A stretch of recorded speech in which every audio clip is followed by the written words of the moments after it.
All right, we're back. We had a little hiccup on the last show, but I guess PMAC wants to start where we left off. So take it away, my brother. Yeah. Wanted to say to everybody, what's up, Chiefs Kingdom, to another episode 33 of the War Room with PMAC. As you guys know, I'm glad to be joined by my producer and co-host, Thiz, aka you, the letter, not the word, you.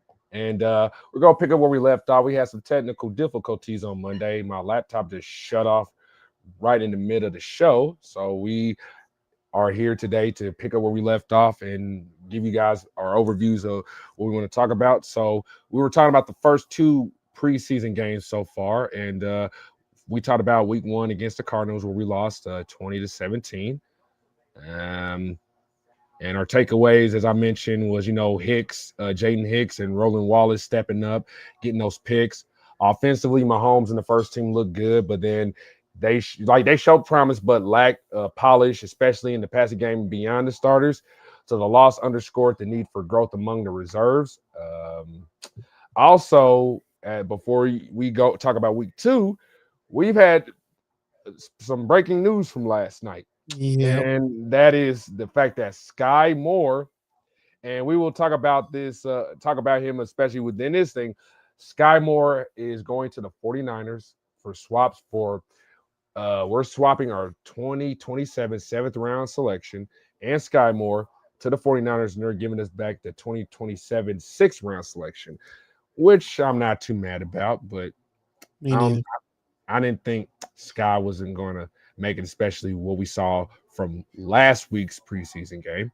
But Man, Sky Moore's been a disappointment for a long time for the Chiefs, for Chiefs King. To be fair, I thought, I didn't really watch him in college, but I thought maybe you picked him in the second round. And that I thought that this is Andy's guy. That's what I thought. I thought, hey, this is your Deshaun Jackson type, not necessarily the type, but the build. That's what I thought. And he's been nothing short of a disappointment. And so I just got tired of trying to look for the what do they call it, the ribbon in the sky. I just got tired of looking for it, so I didn't anymore. You know what I mean? And so the 49ers are hurting for receivers. When I tell you they are hurting, I don't know what Shanahan is doing over there to them receivers, but they are in it deep. yeah, man. I mean, it's a lot of stuff, especially after you hear one of our former players who plays for them now is dealing with a 3-game suspension, Yeah, Marcus yeah. Robinson. It was like, that's interesting, man. Like, when I saw that, I was like, what did you do, man? Like, what? It's the Yeah, suspension and everything. It's like, what is it's going on? not weed anymore. We know that. I know that's right. They off the weed. Right. Stay off the weed. That's Stephen A. Smith stuff, man.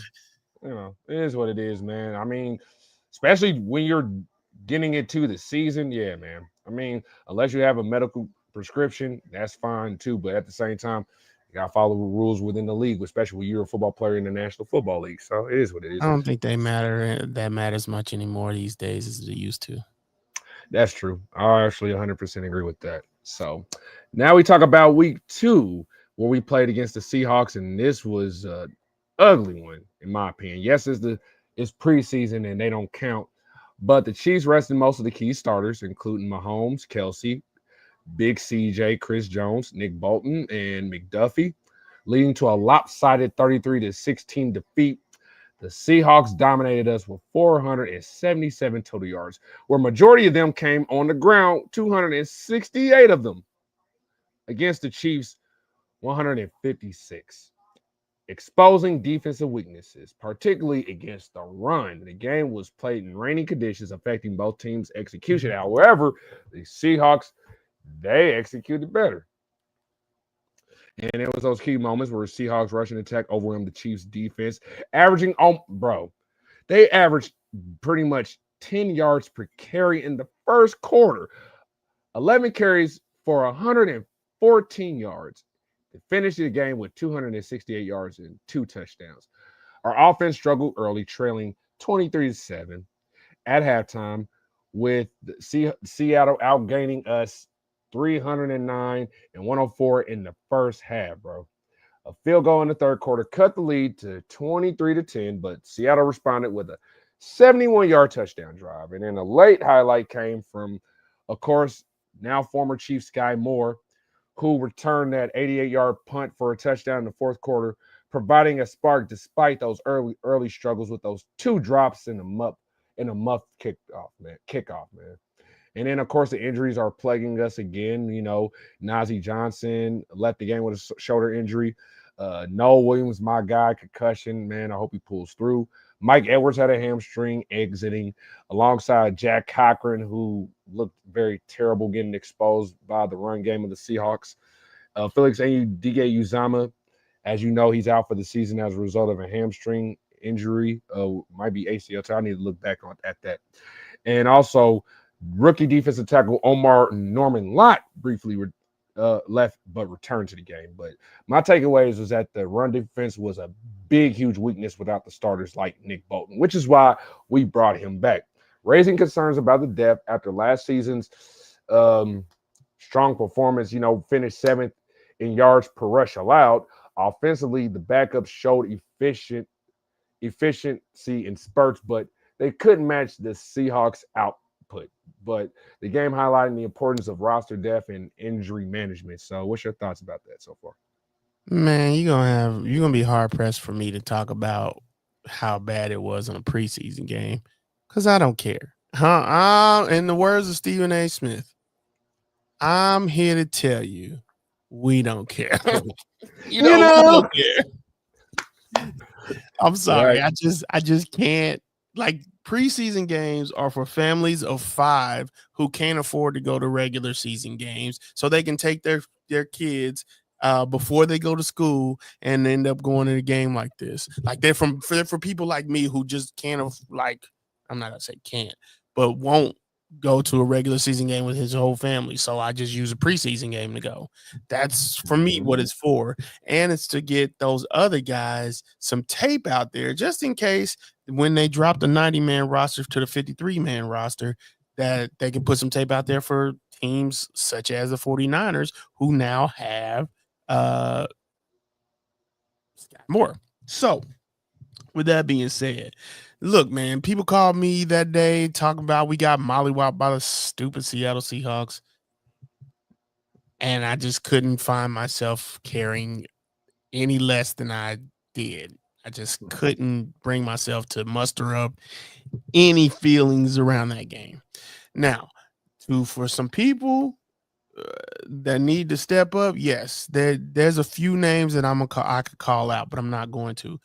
I realize this: our second team defense, we need our guys. Like, we need our Chris Jones, we need our stars, and they need to shine. Like, I realized with the rookies, we don't have any stars yet. That's one thing I realized. They're gonna develop more, It's like when you put a cake in the oven. It's gonna take a while before that cake starts forming into a cake. That's still dough in the middle in 30 minutes, okay? You give it 10 more minutes, it's done. But no, we don't have any stars right now. However, you got guys like Chris Jones that's gonna take the pressure off those guys. You got guys like Travis Kelce and all those guys. One person I will name, I'm impressed with Minshew. I think I think like he could be what I thought Carson Wentz would be last year. And I think if as long as we pay, which I don't know how much we will pay, I think he could be in Kansas City for a little second. You know what I mean? Because I think that what am I trying to say? I think we always need a backup um quarterback, and I think he's good, and I think he could stick around. Now, I think Philip is messed up. I don't know what just happened. He's frozen. Yeah, same thing that happened last time. So I don't know what's going on.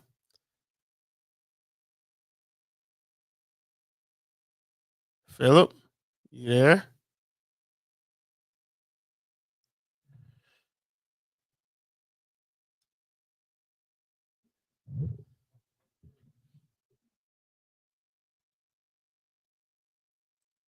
Well, again, I just don't care enough about preseason to even worry about that. For me, it's just not even a thing. If they do well, they do well. I mean, it's something to get excited over. But as far as um, s- clocking stats and all that stuff, I just can't get jiggy with it. Are you back, bro? No, what's going on?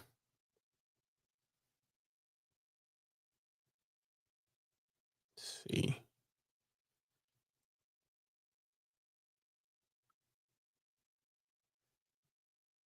Well, we got a game tomorrow, and I don't know whether Andy will play our starters a lot because it's interesting to see how that'll work out. Because I don't know. Look, man, I try. I'm trying my best with these preseason games, but I don't care as much as I probably should.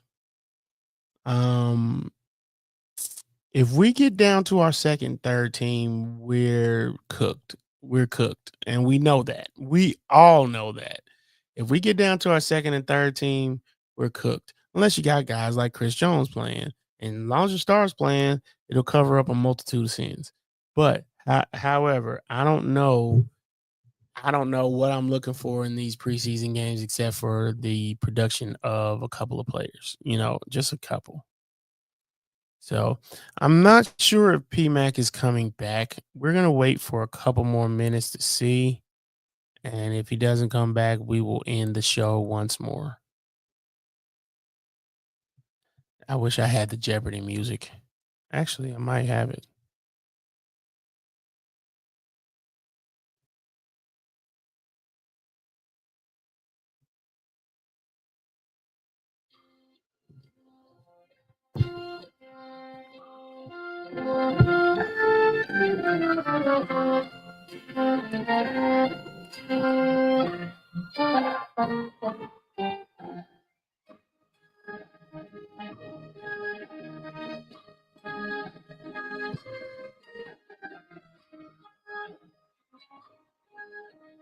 Boop, ba-doo, doo, doo, doo. Boom, boom. Oh, he's not back yet, so I think I might end the show once more. Again, this is you signing off for. Oh, there he is. There he is. My G. I'm back. Yes, sir. There's something wrong with this laptop here. Let me just tell y'all this. This laptop here, this is for my work. I'm sorry. This is a piece of crap right now. So yeah, I said it live here on this show. So that's why I brought my other laptop just in case that was about to happen. Because nah, not today, Satan. Nice try. Or whoever in the CIA or FBI. Nice try, dummies. Anyway, and Oh. yeah, I know some of y'all try to pull a bullet at Andy Reid too. So yeah, proving that you guys are losers. Y'all can't get it done on the field, little dick assholes. So excuse me. All right, so yeah, Gardner Minshew, bro, he was dominant. He made a strong debut as the Chiefs' backup. He displayed poise, mobility in that first game against the Cardinals. He connected with our guy Robert Tonyan. Tonyan's looking like the guy who was Listen. Aaron Rodgers' number one tight end from 2020 to 2021. And there's also rookie wide receiver Jalen Royals on key plays where he connected with them, capping off a strong drop for a rushing touchdown. His performance was efficient, completed 6 out of 9 passes for 54 yards. But you combine the ones he did from week 2, which was the 13 out of 18 for 124 yards and that touchdown in both games. Minshew's ability to move the chains and avoid mistakes solidified his reliability as number 2 behind Mahomes, in my opinion. And then you look at him starting in place for Mahomes against the Seahawks. Once again, connected with Tonyan, and especially for that 1-yard touchdown pass. And it was in the second quarter. He also scrambled effectively, totaling about 75 all-purpose yards.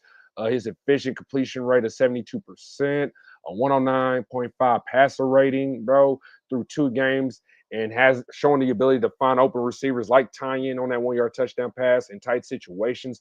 It really stood out despite the team's overall struggles on offense against the Seahawks that game. But overall, I think Minshew's emerged as a standout performer, reinforcing his value as a veteran backup. I mean, having a 109.5 passer rating in the first 2 preseason games overall is underscoring his fit with Big Red's system. And performances like this definitely securing that backup role and ain't turning back, especially outshining guys like Zappy and Ola Duncan. So, Ola Dukin is probably one of those guys that is, I can't think of his name, that they put in on Mahomes's debut game when he did so well against the Broncos.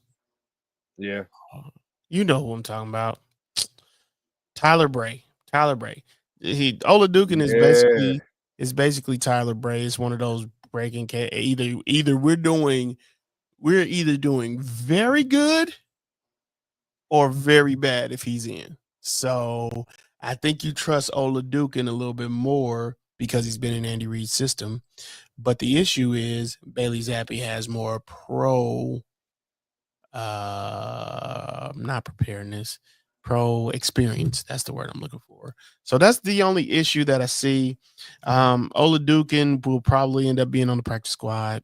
I mean, I'm trying to think, was that the Buffalo Bills that picked him up last year or the Washington Commanders? Somebody picked him up last year. That's Shane Bouchel, where the Bills picked him up. But I feel like Ola Dukin was there, but maybe you're right. It was Shane Bouchel. Not you bringing that up. So yeah, so there's that. There's that, and I think Tonyan and Mahomes will be pretty good, especially since they say this is Travis Kelce's last year. I don't know if he said that or not, but I think that we should go heavy on the tight ends for sure. Oh, absolutely. Oh, dude. And that's why I can't wait to talk about this next upcoming segment about that. But before we get into that segment, um, man, Robert Tonyan, man, just he has been a consistent bright spot, man, having 9 total catches, 90 yards, and that touchdown over the first 2 games. His performance in camp and the preseason games, bro. I mean, particularly outpacing second year guy. Well, basically rookie Jared Wiley, but as we all know, Wiley's recovering from his knee injury from last year. I mean, he's strengthened his case to stay on this roster, bro. He's His staying on the roster for sure. his experience, his size, 6'5", and the ability to make those contested catches and score in the red zone make him such a standout, bro. Especially when I read like what Sam McDowell said from the Kansas City Star, calling him the most sure-handed player in camp so far, and I actually 100% agree with that. So, but all in summary, man, the Chiefs' first 2 preseason games, of course, they're 0-2, are marked by the evaluations of those the player depth and everything else like that, and also having Mahomes see limited action or no action against the Niners. The team's defense showed promise, but there's still some offensive inconsistencies. While the Seahawks game exposed the run defense's vulnerabilities and offensive struggles without the key starters. I mean, Mahomes was efficient in that one lone drive when he threw that touchdown to Jason Brownlee, and then Minshew solidifying the backup role and everything else like that. But in particular, man, we just got to take care of things within the secondary, especially health wise, and take care of those run defense issues. which was very putting on notice, especially during that Seahawks game as we go into this final game tomorrow against the Chicago Bears. So we'll see how that all goes. But I'm starting to like what I'm seeing so far, especially from those two standouts so far, Minshew and Tonyan. Yeah. Yeah, I definitely like. I feel like the issue with Minshew, I'm gonna say it. I think if he has to play, which hopefully he doesn't, he'll get outbid. We'll get outbid for his services. Which, I think we need some consistency in that backup quarterback position, like we had with Chad Henne. Issue is we're having issues finding it. Tanyan, Tanyan should take. He's a 9-year vet. No, did I say 9 years? 5 years. I'm sorry, 6, 7 years. He's been in the NFC North forever. So it's going to be refreshing to see him outside of that. And if you look at teams like, well, the Raiders don't have a good defensive backfield right now. The Broncos do kind of, as for the Broncos do, but I think those we could take advantage of the teams in our division with guys like Tonyan and with guys like the backup QB. So Yeah. we can keep it moving. Yes, sir. So I was wondering, should I talk about the tight ends first?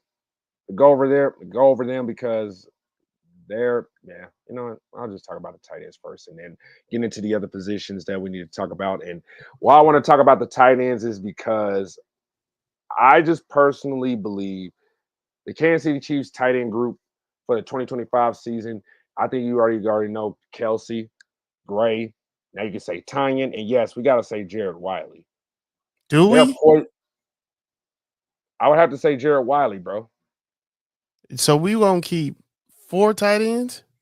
Why not? I would because think about this. This is poised to be one of the deepest and most versatile groups in all of the National Football League. Here's the issue with that. Okay. I mean, I guess we can go a heavy set, like a heavy sets, because our wide receiver core is not.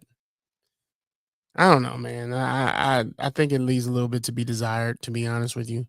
Um, so having a tight end out there every play and with them doing a snap count, I don't know if they're officially doing one for Travis Kelsey, but with them having a snap count, that might be what's needed. Tanya can be out there. So I'm interested. I I'm mean, interested. I'm just saying, man, with this being Kelsey's potentially his final season, the Chiefs have built a robust room with a mix of veteran leadership, emerging talent. I mean, and recovering potential to complement Mahomes' dynamic offense. And I mean, when you look at the over outlooks with these guys, I think they also could help out, especially with another kind of glaring weakness on our offense. Hide the situation with the issue with the left guard. And I'm going to explain that why. The tight ends, the tight end room is a strength, offering a blend of proven production in Kelsey, reliable depth in Gray, veteran experience in Tyan, and high upside youth in Jarrett Wiley. The group's versatility allows Andy Reid to deploy those multiple tight end sets, 12 or 13 personnel, for example, which can exploit the mismatches in both the passing and the run game. Now, with Joe Tooney's departure, creating a need at left guard, which we all know as of now, the incumbent is Kingsley Suamataia, right? The Chiefs may lean more on the tight ends for blocking support as a result of that, especially in line to stabilize the offensive line. Remember, as I always brought up Jerick McKinnon helping out Orlando Brown, that could be similar to what the tight ends could do for the offensive line, especially if all else fails. The tight ends would also be critical in the passing game, given Mahomes' reliance on quick and precise targets to navigate pressure. The group's depth mitigates risk from Kelsey's age as he'll turn 36 this October, or Wiley's injury recovery, and their collective chemistry. could elevate this offense as they try to go to another Super Bowl, man. I'm not against it. I'm not against it. My issue is, you know what? I don't have any issues. I think that having those guys with our left guard position, I'm mad that they didn't address that in the draft, like we said they should have. But we're During at the we're at where we're brainchild, at. We're at where we're at now. So no use crying over spilled milk. exactly. So um, you're right about that. That having 4 tight ends would help out with the protection. So, Yeah, and like I said, man, it allows Andy Reid to I've been saying this over the last 2 years, man. Especially like when Mahomes can't get none out of the receivers, go utilize your tight ends, and then it will open up for more opportunities for the receivers. And now when you found Tonyan as that third guy, and then Wiley, who we were banking on last season, we got enough talent around in that room. And then not you to talking about mention not to mention Rice's suspension. So that's coming up. So we definitely gonna need somebody during that time because our wide receiver room's not too deep, in my opinion. So yeah, it's a doable thing. exactly, man. So that's why I think the tight end group is a microcosm of this roster: the veteran star power, the reliable depth, the untapped potential. Kelsey remains the centerpiece. I think gets over 80 plus catches, about 700, close to 800 yards receiving, about 4 to 6 touchdowns this year. Though his role might be shrinking just slightly, Gray was going to step up to that versatile role, and I think he will do better stat wise. Probably like 40 plus catches, probably 400 to probably career high 500 yards receiving, and probably try to match a touchdown total from last year, at least 5 touchdowns. And then you look at Tonyan. If Tonyan can still play as that guy who was Aaron Rodgers' number one tight end in a limited role, along with Wiley, bro, it's like pick your poison. Who you gonna stop out there? Especially if you throw all 4 of them out there. One of them, especially you got Kelsey, who lines up As like a wide receiver or in the slot. as much So as I would love that to happen, I doubt that's happening. But it's cool to dream sometimes. don't forget Andy Reid's done this before. We're using the multiple tight end It's sets. been so long. It's been so long ago. I don't see it happening with 3 or 4 tight ends, but you never know. And this year might be the year that he has to get creative. To be fair, so let's move So on to our next. all right. So then we're gonna talk about a position that most fans have been talking about a lot. And everybody's asked my opinion about this, and we're gonna talk about the left guard position. As you guys know, the Chiefs need a left guard after trading Joe Tooney. They have several external options, but could look to external players if they're cut before Week 1 of this season. And we all know that Suamataia is the best choice as of now to start at left guard with on our roster.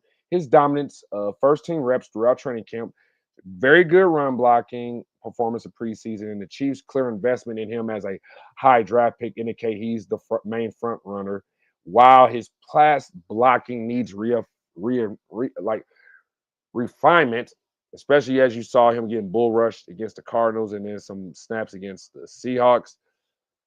I mean, his week 18 audition might have been well enough. And then also his athletic profile, almost ran a 5 flat 40, 30 plus reps on the bench press, as I mentioned, especially at his size at 330 plus pounds. And yeah, you kind of had me sold on to the idea of, moving him like how they did, like the Eagles did with Mekhi Becton, which is not a bad idea. But it's like what Romeo Cornell said on the Chiefs Concerns podcast. Shout out to you guys, the Dash brothers, Taj Marcus, and also to the homie Jason Dunn. Romeo Cornell was on the show and even said he has to get more reps because that's very important. And also to piggyback off of that, relax, work on that technique, especially playing the guard position because you're in the interior. Because of course the Chargers game, he's not gonna have that much trouble. But week 2, Jalen Carter and Jordan Davis. So he really needs to get himself ready, especially for those games going against those guys. But people might ask about Mike Caliendo, But Caliendo's experience is valuable, but his poor playoff performance and his shift to the second team duties throughout this period, including center reps, position him as just a versatile backup rather than a starter at the moment. There's Jalen Moore. While he's versatile and experienced at tackle, has limited left guard experience and has been regulated to second team reps, making him better fit as the main swing tackle, as he's the highest paid swing tackle in the NFL. Or you could say it like this: Jawan Taylor's replacement. Yeah, that's right, right tackle. Starring Sua Matia aligns with the Chiefs' long-term strategy to develop young talent and protect Mahomes with a mobile, high upside lineman. If his pass blocking struggles persist, Caliano remains a capable fallback, but the evidence points towards Sua Matia, in my personal opinion, that he's going to be the week one starter. But after you give your thoughts, I might give some other recommendations just in case if that don't work. So what you think about that? And what's your thoughts about what you've seen from Sua Matia so far at left guard? I mean, it's fine. I don't know if I really like the idea that they're moving him in the guard. I like it because you're putting the use of a draft pick, a higher draft pick, a top 100 draft pick that you otherwise probably wouldn't have put in there. However, you should have drafted one. Period. You should have drafted a technician who played this position, no problem. And then you could have just used Suamatai as your backup and got him reps with the second, third team. But you knew that you was going to need a guard. You gave away Joe Tooney, who was one of your most reliable guys on the line. Okay, your interior was the best ever, or was one of the best in the league. Now you gave away Joe Tooney, and now you only got two guys who you can really count on, because as much as everybody loves Simmons, we didn't realize Suamatai wasn't it until games started happening. And then we didn't realize it until after game 2, because he was getting work, Tore by Trey Hendrickson, boy. I'll never work. forget that. He Ooh, was getting work, worked. work, work, work, work, work. So Right. if that's the case, and I'm with Andy Reid doing whatever he want to do, because he's the guru, but these are problems you can't keep having if you want to keep going back to Super Bowls. Um, I'm just going back to that Super Bowl with the stupid Bronco. I mean, with the stupid Buccaneers. Don't remind me, man. Oh my gosh, yeah. This last one was worse. I agree. But And at least we can blame the first one on the fact that everybody was injured. If you blame it on this one, you didn't go do anything during the season because you thought that you could go out there with a makeshift line and do what you thought could be done, and you got exposed. And now we gonna sit here and patchwork this thing up like you had another draft pick that you could have.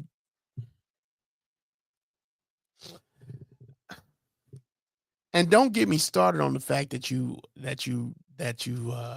out here looking for shopping for running backs too. That pisses me off as well. But that's fine. Whatever. Um, guard should have been, once you got rid of Joe Tooney, guard should have been on your list. Whether it's in the 7th round or 6th round, 5th round, doesn't matter. Guard should have been on your list to either draft or get somebody. Like, period. But I don't know how you think Josh Simmons is so good off the rip to cover up the deficiencies in the guard position moving forward. That's too much to put on a rookie. I'm just saying, the I'll tell man you. is protecting $500 million, and you gonna put another guard on his plate too? That's a little bit much. That's much. But again, Andy Reid knows more than I do. So they got some kind of plan. They got to. They got to have some kind of plan. I believe they got some plan, and I mean there are other options out there. Whether they make these decisions before week one, or probably right after we do this show, or during the show, just like the shocking news about Sky Moore getting traded. So I mean, I had a feeling that most of these things were going to happen, but like let's say like we wanted to look at a left guard, right? Here's some names out here that I did my research on and like why I think we should consider them, especially if we're talking about solidifying that, especially to keep 1.5, the $500 million man up and straight and keep it moving, man. Especially if he have at least more than 10 seconds from the help of his offensive line to find somebody to get open, or just be like, oh, I got time. If you want to look for that Yeah. extra guy to help create that, Jawan Taylor, step yo up. Um, Chiefs should prioritize like one of these players, for example. Patriots left guard Cole Strange, who is on the roster bubble in New England. His athleticism, versatility, potential for growth make him the best fit for the Chiefs scheme. Despite his injury risk, I mean, his ability to play both guard and center adds depth, but his upside aligns with the Chiefs' preference for that dynamic, left guard position. However, if he's cut, the Chiefs might have to act quickly due to the waiver risk. Or how about this? Just make the trade flat out, especially knowing that you might have to go through the waiver. You have to go through the waivers to try to claim him. Hopefully, no other team tries to claim him over us. Another option, and I know fans ain't gonna like this, but just a guy who was a former Chief, and I like for him to come back under the condition that he will just play the left guard position or the right if something happened to trade. But we not want to talk about that. Andrew Wiley is a strong Why would you fallback be? option. Why not? It's better than what you got. I'm saying I would put Andrew Wiley at right guard. You would want him to put you want him to put him at right tackle over Jawan, and you just Wiley? pay. Absolutely not. No, no, no, no, no, That's no, what no, I'm. no, no, no, That's no. what I was saying. I would rather he play left or right guard instead of Guard. Yeah, that absolutely. position. The Yes. only you play tackle if you have to is something happened to one of our guys. And here's the other thing too: his reliability as a veteran, and also the familiarity with the Chiefs scheme. He'd be a low risk signing if Strange isn't available, especially if he shouldn't go through waivers. But his ceiling is lower, but he's better suited as a depth piece or short term starter.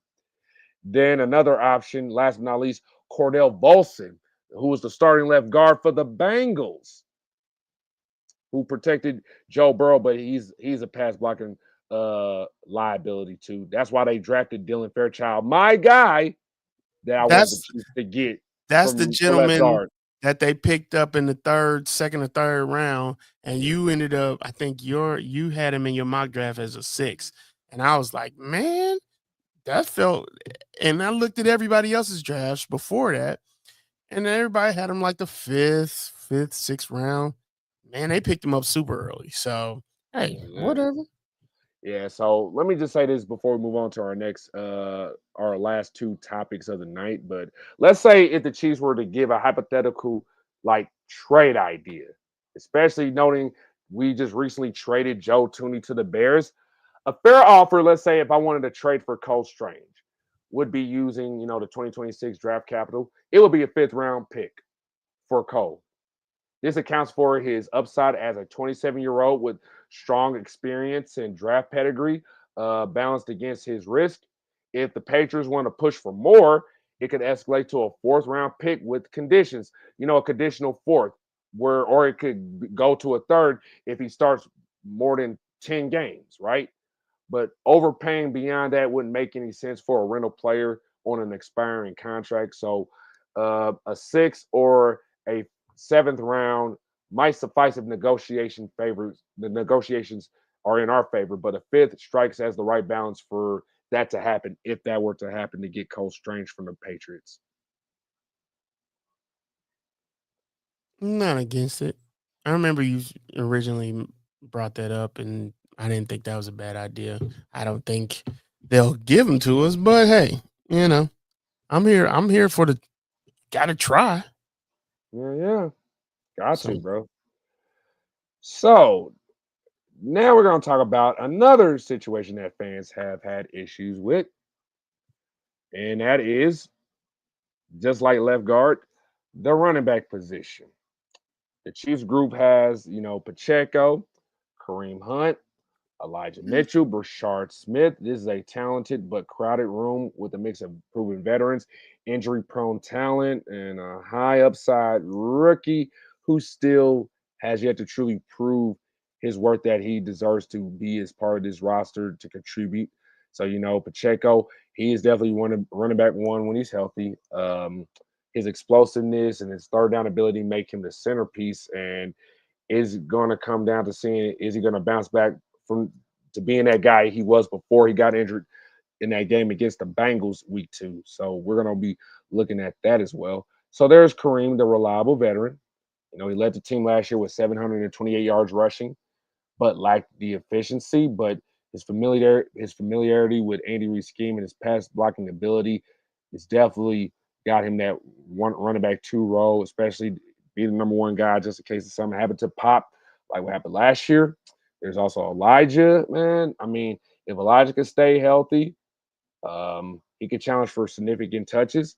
There's also Brashard, man. His explosiveness can earn him a role, but he has still yet to develop, his ability as a pass blocker to pick up blitzes and, Mm-hmm. adjusting to the speed of the NFL. And the run game struggled last season.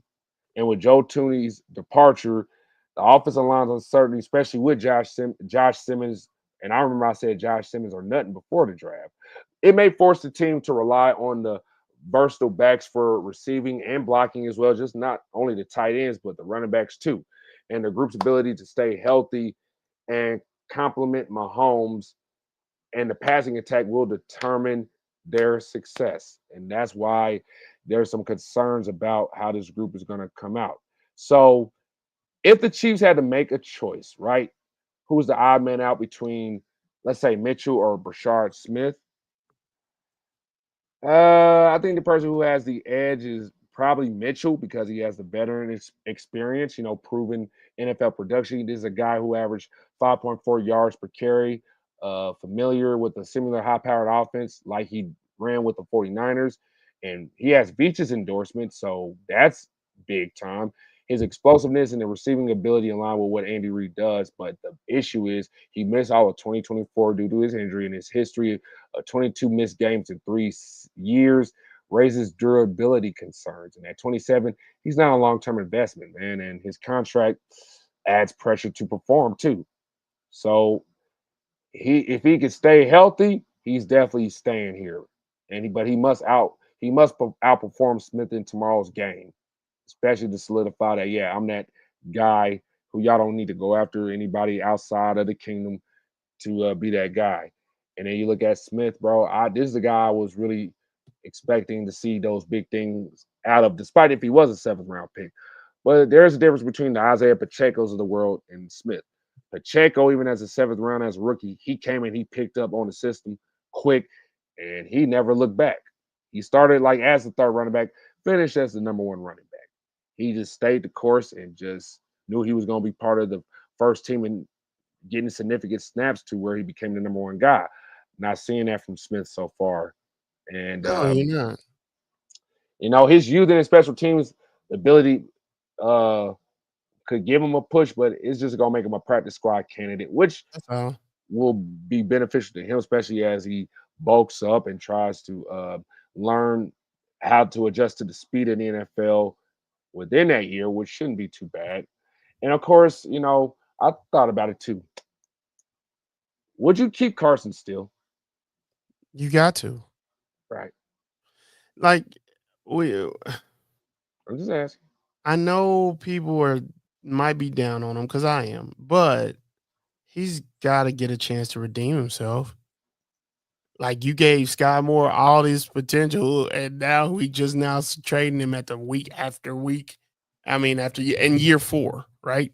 So if he gets enough time to do whatever, Carson still Mhm. should get enough time a year removed from getting his starting job taken. So Yeah, that's what I'm saying. And then hopefully if he learns to hold on to the ball, then that's your other running back that you don't have to worry about putting Brashard out there too early. That's my issue because you're gonna try to put him out there. exactly. So let's just say we want to look for outside help. And of course, I've heard the names. We know about Brian Robinson Jr. We know about, the Brees Halls, the Travis Etiennes. let's say if we don't want to go after those guys, there's one name who's on the team's roster bubble who I'd be such a fan of the Chiefs to go after, and that is McLaughlin from the Broncos.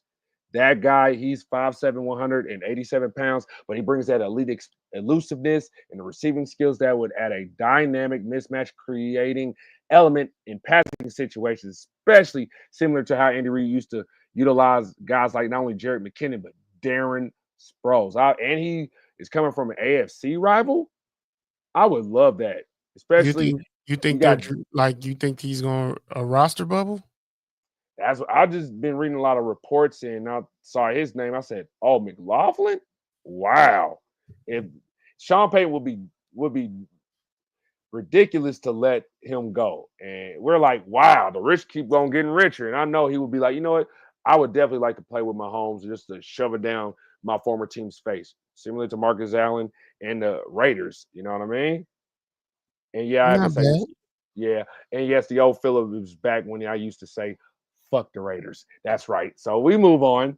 Um, let's just say if we wanted to go after Brian Robinson Jr., then let's say, a fifth round selection, sixth round selection if they want to take it.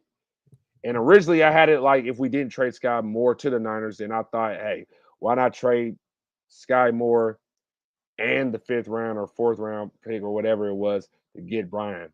And that wouldn't be too bad. I mean, the Chiefs would immediately get a running back to help for the Super Bowl push. And I would like that idea so much. And Well, he can't do it now, so unfortunately. But something happened just now. oh, I thought you was talking about Sky Moore. Oh no! Well, Sky Moore, yeah, that's over. So Yeah, yeah, we that's can't get him over. out. That's That's all. over.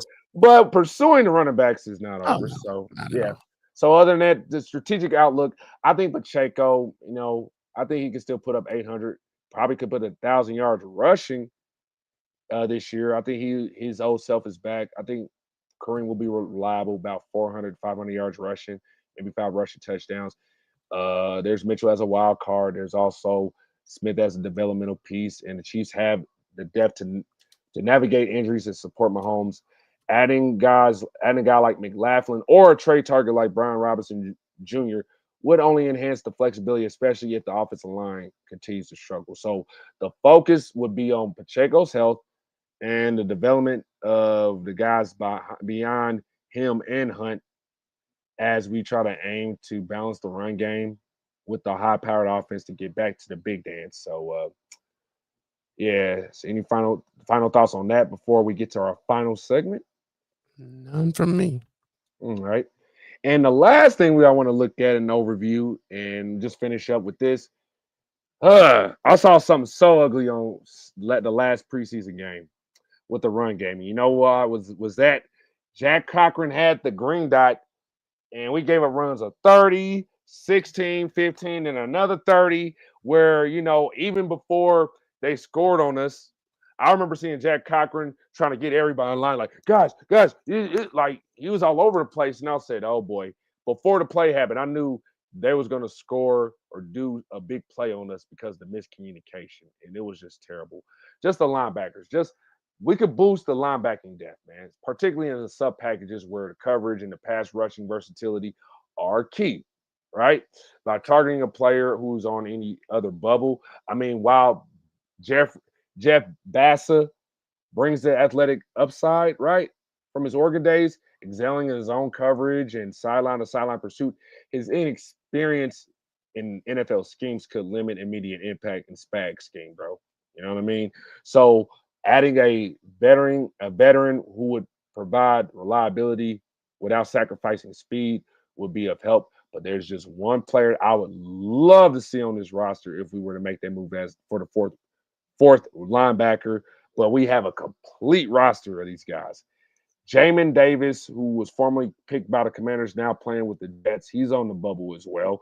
He stands out as a strong candidate, in my opinion.